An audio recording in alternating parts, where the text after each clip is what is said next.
Hey guys, it's really early Saturday morning here in the Philippines, so it's time for us to do our free-for-all weekend video. And as promised, we're going to be taking a look at some vintage Ford Nascars. The spotlight car is the 1965 Galaxie 500 from Hot Wheels, which you see sitting here in front of you.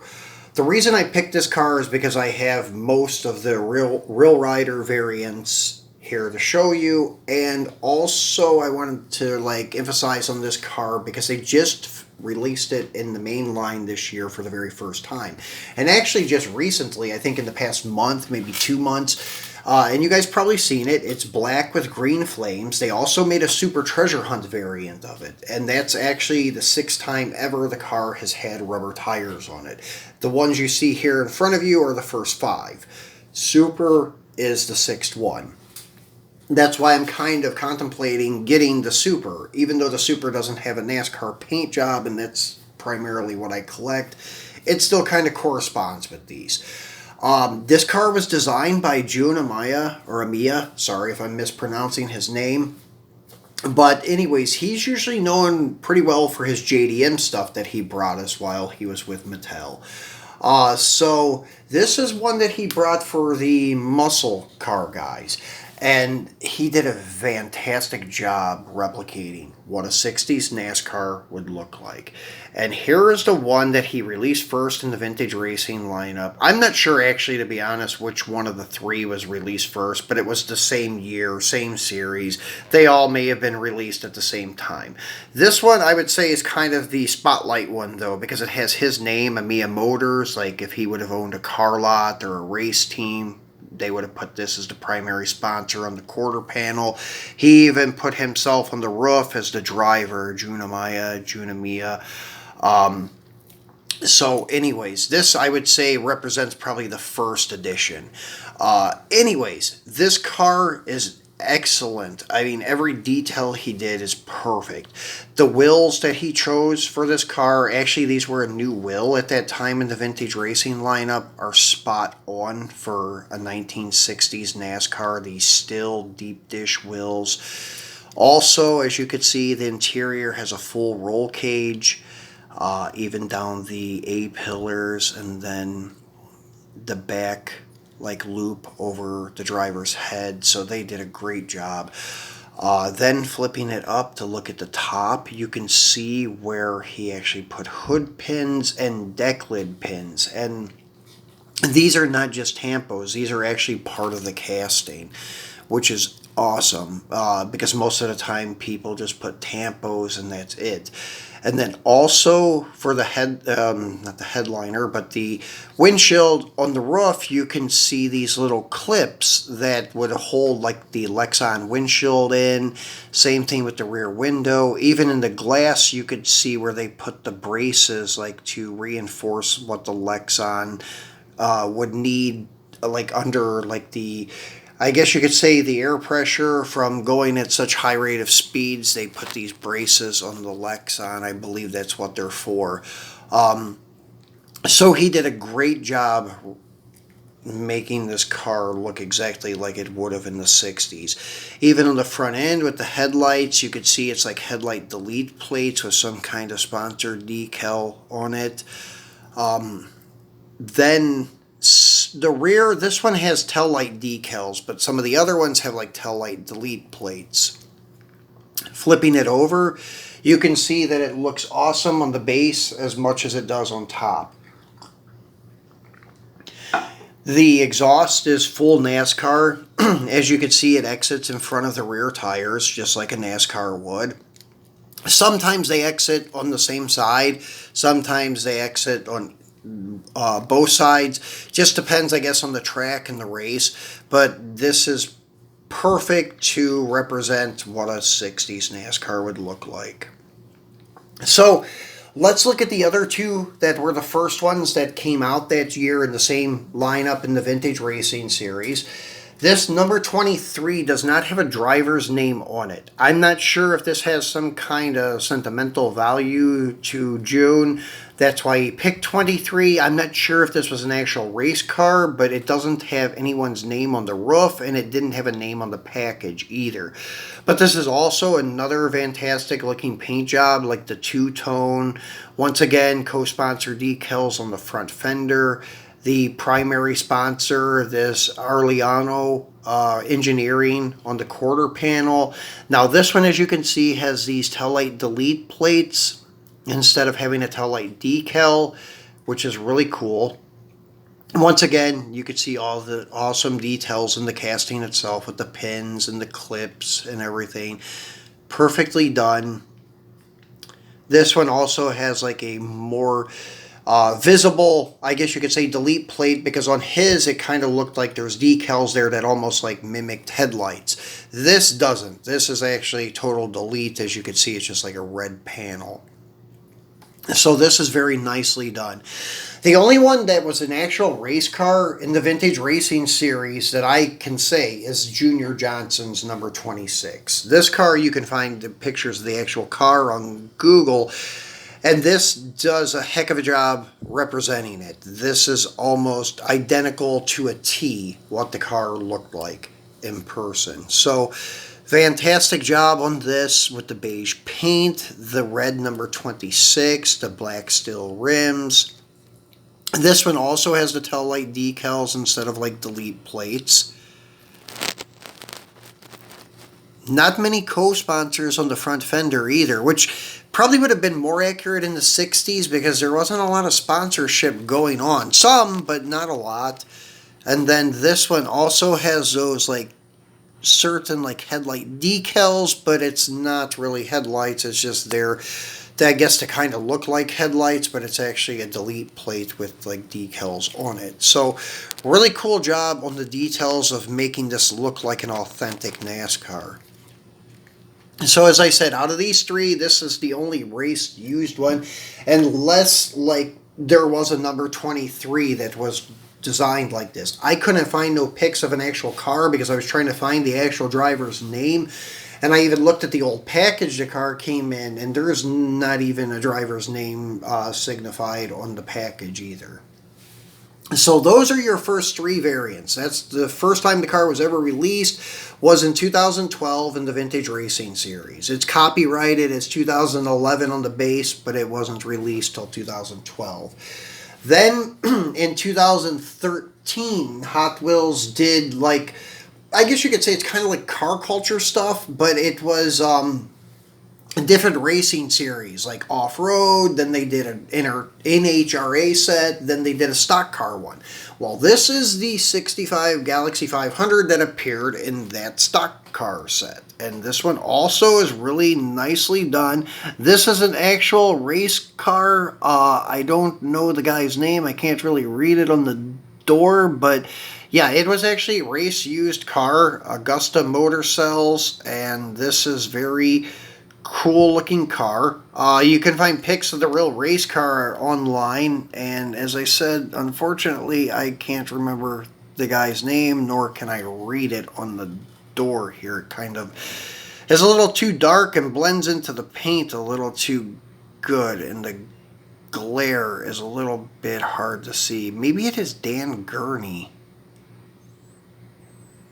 Yeah, I think it is Dan Gurney. So, yeah, a very popular name in the Trans Am Racing Series. So, maybe he was in NASCAR too. I don't know much about Dan Gurney's racing legacy. But anyways, it was an actual race-used car. So, you can find pics of it, as I said, on the internet. And also pretty cool. This one doesn't have any kind of headlight delete decals. It just has the bare die-cast finish, which is fine. It looks like aluminum panels that they would have put in there anyways. Then turning it around to the back, they did do the taillight deletes though in red to kind of mimic what taillights would have looked like. So pretty cool. And Anyways, that was your second appearance of that car. They did it 2 consecutive years. Then, after that, it appeared as an RLC release in the Neo Classics as a bone stock 65 Ford Galaxie 500. It was like a Spectre Flame, I guess I would say teal green or teal blue. It was a nice looking color with a white top, and it had the plastic Neo Classic wheels on it. Then after that, it appeared again in the Cool Classics in that Spectre Frost blue, and it was made to look more like a drag car, I think, than NASCAR, if I can remember right. And it had the 5-slot like plastic wheels on it that were new for the Cool Classic series. But I did not opt to buy those two because they were plastic wheels. I did have the RLC one because I was a member at that time, but since then I've sold it, and then the Cool Classics I've never picked up. Then it's like kind of went into hibernation for a couple of years and then reappeared in 2018 in the 50th anniversary favorites lineup in this livery. And this looks actually pretty cool. The Golf Racing, I could see it being an actual NASCAR, so this is cool, and it has the wheels that commonly come on it, but they're in chrome, and they actually look nice in chrome. And number 65 to kind of signify the year, then the 50th anniversary logo on the rear quarter, and then it has the taillight decals. You can see it has the pins and the clips, everything's still there, but they're not painted. The pins are not. But maybe the hood ones they did, but not the deck lid. No, not even the hood ones are painted. Then the headlights have that decal to kind of make it look like a fake headlight, just like NASCAR does mostly all the time. So very cool. Still has that NASCAR chassis base. So very nicely done. Unfortunately, I think the mainline one that they released just recently killed the die-cast on die-cast. Hot Wheels used to release these premium cars as die-cast on die-cast into the mainline, but I don't think that's going to happen with this mainline release of the 65 Galaxie 500. But I don't know. I have not seen it yet in person, but I would say that it being the mainline, they're not going to lose the money and have die-cast on die-cast. Still yet would like to get the super variant to add to this lineup here, to have all 6 rubber tire variants. But yeah, as I said, they've done so far these 5 here with the rubber tires, then the main line, and then Cool Classics and RLC. So there are 8 releases of this car, and it's a fantastic casting. If you don't have one, I would highly recommend to get one. They look great. So moving on to the next vintage racing car. This is a Mercury Montego, and actually the year I'm not even sure of. So let's see what this is. It's a 70 Mercury Montego, and this, or Mercury Cyclone, sorry. So anyways, this is a car that was raced by Daryl Waltrip, and this is a popular car just because he was the driver, and this is actually a really cool casting, really cool looking race car. And this car had been around for a while. I don't know where it first appeared, but the copyright on the base is 2003, so it had appeared in some other premium series, or it was a mainline. I'm not sure. I do not remember the car so well. But as a mainline car, I probably would have overlooked it because, honestly, this is not a car that I would usually buy, but being a vintage NASCAR and the vintage racing series, that's what forced me to buy it. So really cool looking front end, though. Cool hood, 429 insignia on the hood, and then you have your roll cage inside, which is cool too. The color matched steel rims to the body color, and Terminal Transport as your primary sponsor, your co-sponsor decals on the fender, and then The rear tail lights they didn't really do much with. I guess you could think of it as being paneled off with like aluminum or something like that, and which would be believable for NASCAR.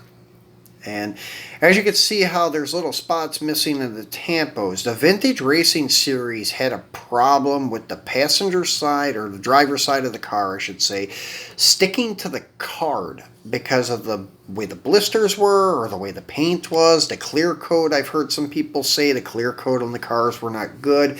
So if you have these, I would say if you haven't opened them yet, probably not to open them because you're probably going to have some issues with the paint. Not all of them did this, but a lot of them did. I was like sweating bullets when I opened my Smokey Yunick 67 Camaro a couple weeks ago in the video because I thought for sure that the driver's side would come out with some blotches out of the tampos, but luckily it did perfect. So that's why I said not all of them do this, but a lot of them do, unfortunately. So when you're opening them up, be very careful. And as you can see, the cage in the back window too, just that I point that out before we set him down and move to the next vintage racing car. And as you guys probably know, the Vintage Racing Series is very sought after, and a lot of these cars have went through the roof in prices. And this guy here is one of them. I've showed you this before, and I think it was a Fastback Challenge or something, but this is AJ Foyt's Torino Talladega from that set.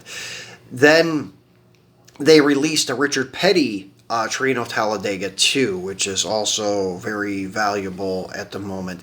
These cars go upwards of like $80 or more nowadays, and it's ridiculous, but I even remember when the set was first released, the Trino Talladega, the Javelin, the 70 Roadrunner, and the 66 Chevelle were really, really hard to find. The Javelin and the Torinos were actually impossible to find in the States.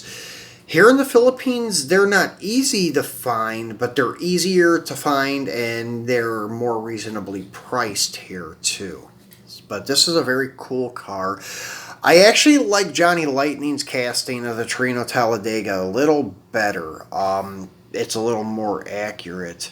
But this is still nice and kind of has cartoon proportions, like the fender wheel openings in the front looks a little crazy, and then the track is like super, super narrow on this car, so that looks a little ridiculous. And then, as I was pointing out with Jun's design, how beautiful it was with the NASCAR exhaust being accurate, this is not so accurate with full exhaust on it exiting out the back. The NASCAR would never have that. But everything else, though, is pretty nicely done. I'm not going to complain too much. But, yeah, I could never understand why the car is worth so much money. Maybe it's just a rarity of it and it's so hard to find. But being a casting that is very beautiful, I can't say it is one of them. So, unfortunately, I'm not a big fan of this casting. I also have the Super Treasure Hunt variant of the car. This one I actually think has the best paint job of all of them.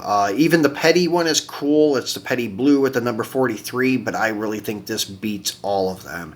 With the JP Automotive, the number 68 on the door, but that's the kind of signified Hot Wheels 1968 debut year.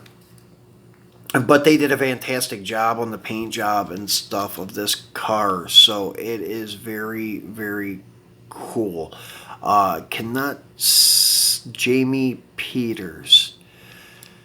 Not sure on his relation to this car, unless he's like a Hot Wheel designer, or the reason his name is on this car, not sure. But this is your Super Treasure Hunt variant. As you can see, rubber tires. The regular variant of this car and the Super are very hard to tell apart from each other. The regular variant is a slightly darker green that is not Spectraflame, but sometimes looking at them when they're not next to each other, it's really hard to tell the difference. Even looking at the plastic wheels on the regular variant, it's hard to tell because they actually put the lettering on the plastic wheels too, so it's very difficult to tell the difference sometimes. But this is my favorite variant ever of this casting. So this is the Johnny Lightning Torino Talladega. Much more authentic looking, I think, because the wheel openings are radius to kind of fit the slicks to make them easy to get on and off the car. The body proportions are a little more accurate. The chassis is a lot more accurate. And as you could see how I said sometimes the NASCAR exhaust, both sides exit on one side. This is what I was talking about. So they did a heck of a job with this one. The track on this one isn't so narrow. Looks a lot more authentic than the Hot Wheels variant.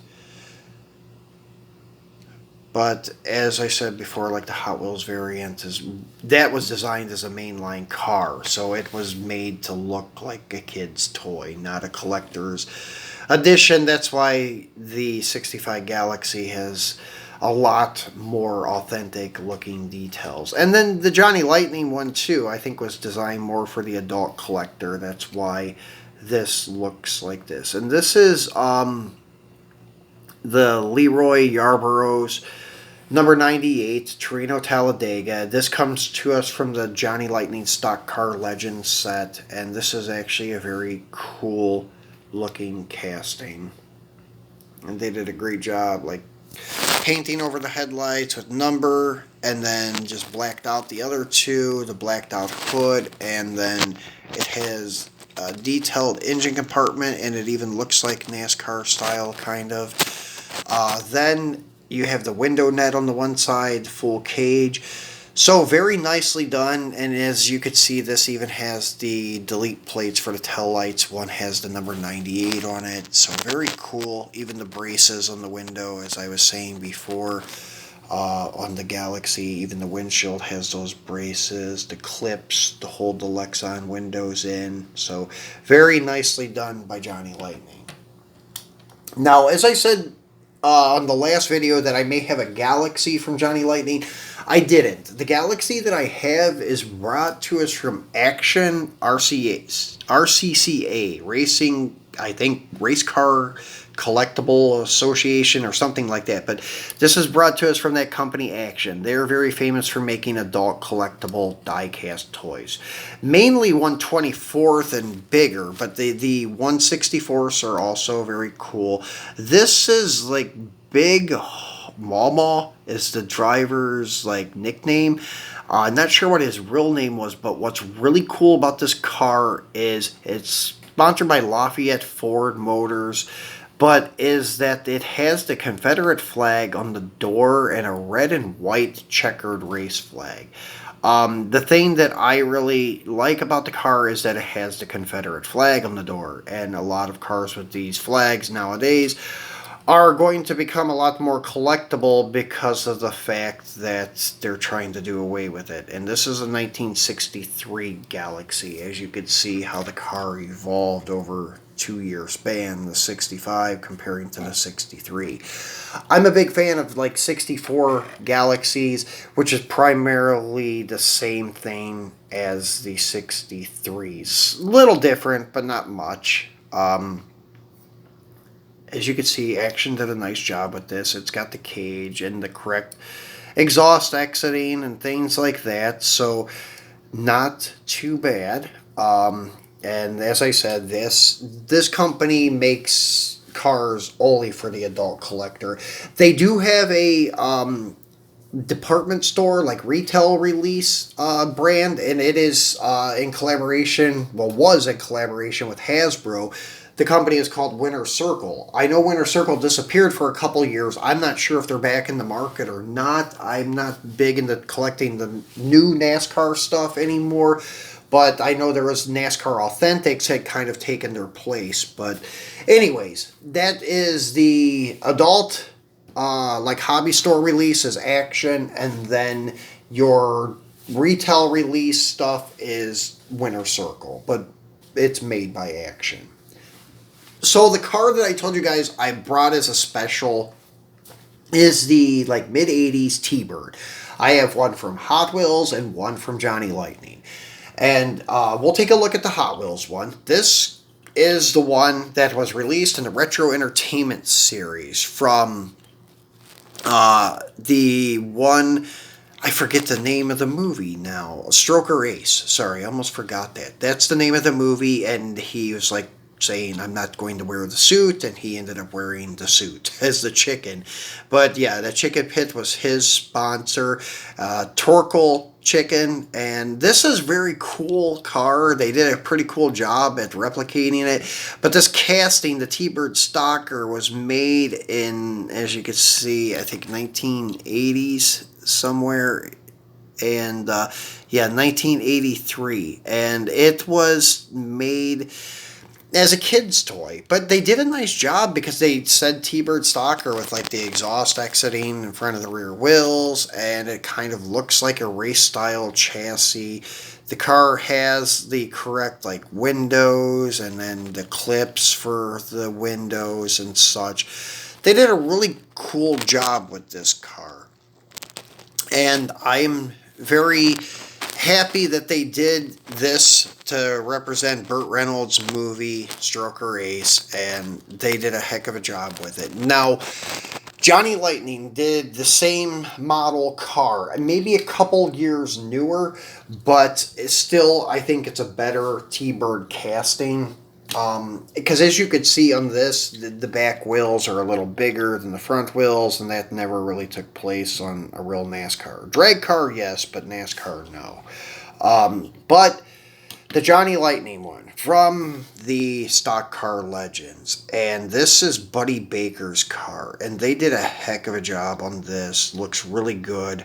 And this, I would say, is a little more accurate of how the NASCAR would have looked, and they did a good job with the chassis too.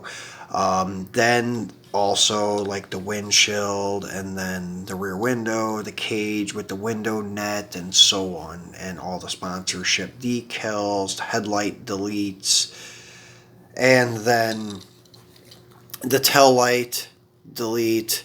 So I'm not sure like what year this car is supposed to be, if it's like 85 or something like that maybe. It was prior to 90, I know that. And then this car was probably to represent like an 84. So I'm not sure if these were supposed to be the same year or not, but I'm going to have to say that I prefer the Johnny Lightning. So those were the two I wanted to compare.